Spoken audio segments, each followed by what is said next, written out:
Well, look what just dropped out of the sky. It's the holy grail of point and shoot cameras. Stay tuned for my full review.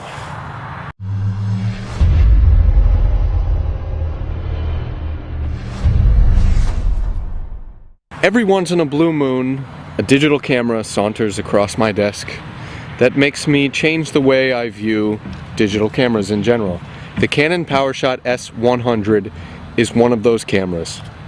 By far, this is the best advanced point and shoot digital camera I have ever tested in my years and years of playing with digital cameras. Compared to last year's S95, the S100 is festooned with upgrades.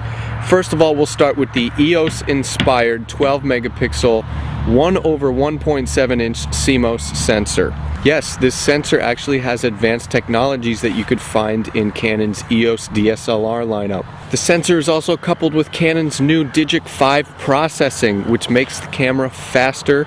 It can record up to 8 frames per second in burst mode at full resolution.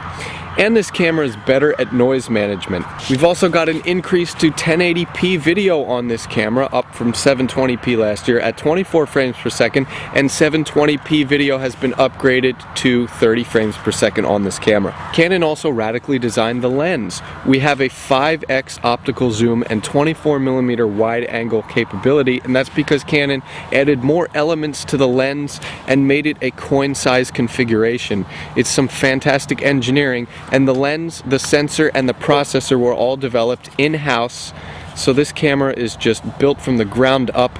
Canon goodness. I forgot to mention the fact that Canon put GPS on this camera, so it can now do GPS logging, and it has a Maps utility using Google. Lastly, on the design front, you'll notice that this camera is bathed in a sexy matte black finish. And it's got a grip on the back and a front grip as well, so it was easier to shoot with. So now it's the moment you've all been waiting for, image quality. I am not lying when I tell you this. I reviewed several cameras in my time. This is the best image quality you can ask for on a point and shoot camera. Shazam! I could shoot at high ISO levels, 1600, even 3200, and still produce impressive images. The ISO has also been expanded to 6400 natively at full resolution. This camera also retains the f2.0 lens, so it's nice and bright, and it helps it in low light. The 1080p HD videos were also fantastic. It was the best video quality I've seen from an advanced point and shoot as well. I could shoot RAW and JPEG, and I found that RAW held just a slight edge over the JPEG. The JPEG quality was actually that good. So thanks to that EOS DNA and the new Digic 5 processor, Canon's retooled lens, this camera is the best. I'm having a moment. I'm getting verklempt. I also love the design of the S100. Canon carried over the lens ring, and this is a fantastic tool. This is fully customizable. It can control white balance, it can control ISO, it can control aspect ratios, you name it. There's also a new ring function button, so like a shortcut button, and we also have the control dial on the back. For manual controls, we have a shutter speed that can dip down to 15 seconds. We also have a built-in neutral density filter. That's for lowering the light so we can use a longer shutter speed in brighter situations. Now it's interesting to note that anything past 1 second with this shutter, the camera will default to an ISO 80, and Canon did that deliberately to reduce noise. Though this camera is such a great high ISO performer, I found that I could use a little extra exposure when I was maxed out at 15 seconds. White balance was fantastic. We had a 4-pane color grid selector. We also had a quick function, warm temp, cool temp slider, and manual focus was great because we have a 3-inch 461,000 pixel LCD that allowed us to attain sharp detail, edges, lines, and contrasts, courtesy of the manual focus magnification box. There's an electronic pop-up flash that seamlessly pops up when the flash is engaged, and it has advanced controls like flash exposure compensation, shutter sync with first and second curtain. Of course, we have creative filters like HDR, color accent, and toy camera. Most of them could be used in video as well. The S100 has a fantastic playback system.